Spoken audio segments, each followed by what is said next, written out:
नमस्कार मित्रांनो, मी अक्षय आणि स्टॉक शास्त्र या चॅनलमध्ये तुमच्या सगळ्यांचं स्वागत आहे।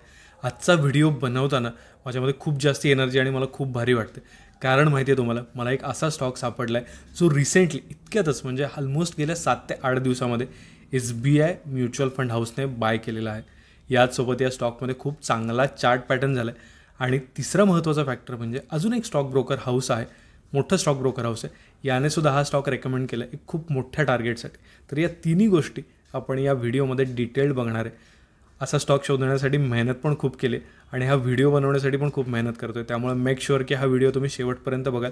तुम्हाला खूप चांगला कॉन्टेंट देण्याची आणि तुमचा वेळ प्रोडक्टिव्हली घालवण्याची जबाबदारी माझी।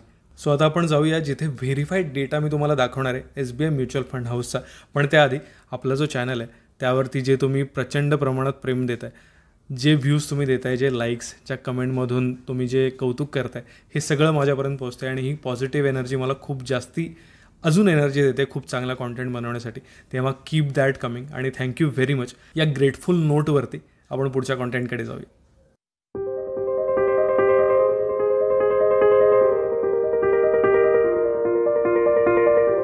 तर आता आपण व्हेरीफाईड डेटा बघतो SBI म्युच्युअल फंडचा आणि इथे तुम्हाला दिसत असेल की SBI म्युच्युअल फंडने बल्क परचेस केलेले स्टॉक कोणते आहेत, बल्क सेल केलेले स्टॉक कोणते आहेत। तर आजचा जो स्टॉक आहे हा मी तुम्हाला सांगणारच आहे। ही कंपनी तुम्हाला सगळ्यांना माहिती आहे आणि या कंपनीचा कॉन्टेंट किंवा या कंपनीची सर्व्हिस आपण ऑलमोस्ट डेली बेसिसवरती कन्झ्युम करत असतो। हे सुद्धा तुम्हाला स्टॉकचं नाव कळल्यानंतर इमिजिएटली लक्षात येईल। पण SBI म्युच्युअल फंड हाऊसची नेमकी ताकद किती आहे याचा अंदाज तुम्हाला यावा, यासाठी मी काय करणार आहे, तर या आधीची जे बल्क परचेस होता म्हणजे तुम्हाला दिसेल इथे VST इंडस्ट्रीज लिमिटेड 2 जानेवारी या तारखेला SBI म्युच्युअल फंडने या स्टॉकमध्ये परचेस केलेली होती क्वांटिटी 2,25,000 स्टॉक्सची। आणि यानंतर या स्टॉकमध्ये कशा पद्धतीची रॅली आली हे आपण बघूया, जेणेकरून हाय लेवल बाईंग किंवा जे आपण म्हणतो बल्क बाईंग याची ताकद काय याचा अंदाज तुम्हाला येईल। सो जी तारीख होती 2 जानेवारी 2024 ती ही तारीख आहे। 3,390 या प्राईस पॉईंटच्या आसपास SBI म्युच्युअल फंड हाऊसने हा स्टॉक बाय केला होता आणि SBI फंडने बाय केल्यानंतर जवळजवळ 27% रॅली म्हणजेच 900 ते 1,000 पॉईंट्सची अपसाईड या स्टॉकमध्ये आली होती VST इंडस्ट्रीज या स्टॉकमध्ये। सो आपण असं एक्सपेक्ट करू शकतो का की आत्ताच्या स्टॉकमध्ये सुद्धा अशी खूप मोठी रॅली येईल, तर ते आपण बघणार आहे चार्टवरती।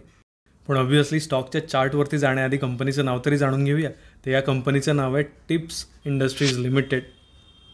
ऑलरेडी 10 इयर हाय लेवलला हा स्टॉक ट्रेड करतो आहे। SBI म्युच्युअल फंडने हा स्टॉक घेतला होता 29 जानेवारी 2024ला आणि SBI म्युच्युअल फंड हाऊसची ॲव्हरेज प्राईस जी आहे जेव्हा त्यांनी 64 लाख क्वांटिटी बाय केली होती ती आहे 380 रुपये। तर सध्या हा स्टॉक कोणत्या किमतीला ट्रेड करतो आहे, हा आपण कधी घेऊ शकतो, याचा चार्ट नेमकं काय सांगतो हे सगळं बघूया आपण। त्यासाठी जाऊया चार्टवरती। जेव्हा आपण टिप्स इंडस्ट्रीजचं वीकली चार्ट अनालाइज करतो तेव्हा आपल्या लक्षात येतं टिप्स इंडस्ट्रीजने जवळजवळ 125-130 ही जी लेवल होती या लेवलपासून 430पर्यंतची रॅली दिली, म्हणजेच तब्बल 170%चे रिटर्न्स दिलेत त्यांनी आपल्या इन्व्हेस्टर्सना फक्त गेल्या 9 ते 10 महिन्यामध्ये। SBI फंड हाऊसचा डेटा आपण जो बघितला त्यामध्ये त्यांची ॲव्हरेज प्राईस होती 390 रुपयाच्या आसपास, म्हणजेच या लेवलच्या आसपास त्यांनी कुठेतरी या स्टॉकमध्ये बाईंग केलं आहे। इट्स नॉट नेसेसरी की आपण त्यांना कम्प्लिटली फॉलो करायला पाहिजे आणि त्याच प्राईस पॉईंटला बाय करायला हवं। पण जेव्हा आपण चार्ट डिमांड आणि सप्लाय झोनच्या दृष्टीने अनालाइज करतो तेव्हा काही महत्त्वाच्या लेवल्स या चार्टमध्ये दिसून येतात। तर त्या महत्त्वाच्या लेवल्स मी आता चार्टवरती प्लॉट केल्यात। प्राईस ॲक्शनच्या दृष्टीने महत्त्वाच्या ज्या लेवल्स दिसत आहेत चार्टवरती त्या 390 आणि 330 या आहेत। या आपण कशा पद्धतीने वापरू शकतो ते आता बघूया। तर 380 ते 400 हा जो झोन आहे इथे स्टॉकने ऑलरेडी एकदा रेजिस्टन्स फेस केलेला होता आणि युजली काय होतं, ज्या लेवलला स्टॉक एखादा रेजिस्टन्स फेस करतो आणि त्यानंतर खाली जाऊन परत ही लेवल ब्रेक करतो तेव्हा ही जी रेजिस्टन्सची लेवल आहे ही बनते सपोर्ट लेवल त्या स्टॉकसाठी।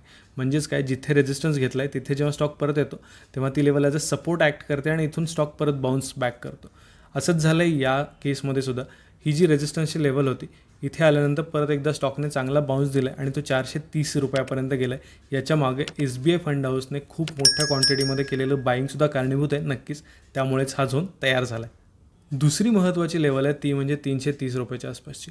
तर हा सुद्धा खूप महत्त्वाचा सपोर्ट आहे, जिथे स्टॉकने येऊन एक सपोर्ट घेतला आणि या आधीची जी ब्रेकआउट लेवल होती ती ही लेवल आहे। म्हणजेच रेजिस्टन्स प्लस सपोर्टचं जी थेअरी आपण डिस्कस केली आधी ती या केसमध्ये सुद्धा लागू होते।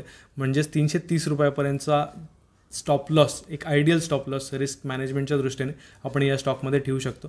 आणि युजली जेव्हा एखादं फंड हाऊस एखादा स्टॉक बाय करतं तेव्हा तो 1-2 महिन्यासाठी तरी नक्कीच बाय करत नाही. कमीत कमी 6 महिने ते 12 महिन्याचं व्हिजन असतं त्यांचं त्या स्टॉकमध्ये.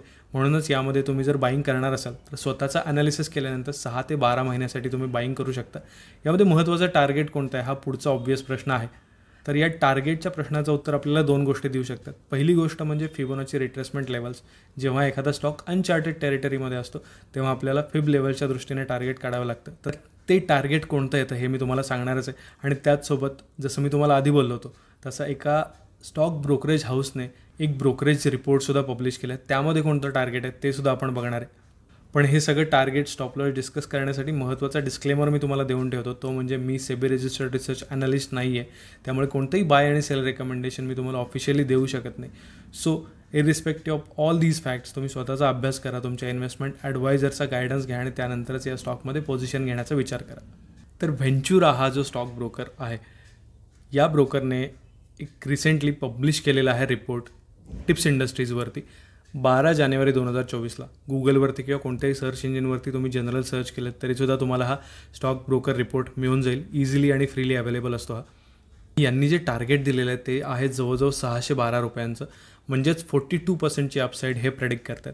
आणि जेव्हा फिबोनाची रिट्रेसमेंट लेवल्सच्या बेसिसवरती आपण टार्गेट काढायचा प्रयत्न करतो आहे तेव्हासुद्धा 580 ते 620 या आसपासचे लेवल्स येतात. म्हणजेच हे टार्गेट जे आहे हे कुठेतरी अलाइंड आहे along with the chart pattern किंवा along with the price action analysis. तेव्हा ओव्हरऑल आपण जे सगळे फॅक्टर्स आत्तापर्यंत बघितले, थोडक्यात ॲनालाइज केले, यावरून आपण काय म्हणू शकतो, ही जी वेल नोन कंपनी आहे आपल्या सगळ्यांना माहीत असणारी, या कंपनीचा स्टॉक 6 ते 12 महिन्यांसाठी बाय करण्यासारखा आहे. जे प्रिस्क्राईब टार्गेट आहे त्यासाठी, but with a proper risk management. म्हणजेच स्टॉप लॉस खूप गरजेचं आहे 330 किंवा 320च्या आसपासचं. कारण पोझिशन एखादी रिव्हर्स आली आणि त्यातून फंड हाऊस जर बाहेर पडलं तर ते अपडेट्स आपल्याला येतात, पण कदाचित थोडेसे उशिरा येऊ शकतात. त्यामुळे स्वतःचा stop loss well in place असणं गरजेचं आहे. आजचा जो व्हिडिओ होता यामधून तुमच्यापर्यंत पोहोचवलेली माहिती आय होप तुम्हाला आवडली असेल. इफ येस तर तुमच्या मित्रमंडळींसोबत हा व्हिडिओ शेअर करायला विसरू नका. आणि अशीच फार इंटरेस्टिंग माहिती असणारे अजूनसुद्धा व्हिडिओज आपल्या चॅनलवरती आहेत, ते चेकआउट करायला विसरू नका. माझा रिसेंट फेवरेट आहे तो म्हणजे चंद्रकांत संपतजी यांच्यावरती केलेला व्हिडिओ, ज्यामध्ये आपल्या भारतातले पहिले व्हॅल्यू इन्व्हेस्टर त्यांच्या इन्व्हेस्टिंग मेथडॉलॉजीज आपण एक्सप्लेन केलेल्या आहेत. आणि हा व्हिडिओसुद्धा लोकांना प्रचंड आवडतो आहे. कमेंट्समधून खूप लोकांचा चांगला अभिप्राय माझ्यापर्यंत आलेला आहे. तेव्हा जर तुम्हाला त्यामध्ये इंटरेस्ट असेल तर नक्की बघा. सध्या जो बॉक्स दिसतोय तुम्हाला एंड स्क्रीनवरती त्यावरती तुम्ही क्लिक केल्यानंतर हा व्हिडिओ लगेच प्ले होईल. आणि व्हिडिओला लाईक करा आणि चॅनलला सबस्क्राईब करा. हे वेगळं तुम्हाला सांगायची गरजच नाही आहे. तुम्हाला जर कॉन्टेंट आवडत असेल तर हे तुम्ही नक्कीच कराल याची मला खात्री आहे. आजच्या व्हिडिओमध्ये आपण थांबतो इथंच, पण परत भेटूया पुढच्या आठवड्यामध्ये लवकरच एका नवीन अभ्यासपूर्ण व्हिडिओसोबत. Until then bye bye. Thank you very much आणि हॅपी ट्रेडिंग, हॅपी इन्व्हेस्टिंग.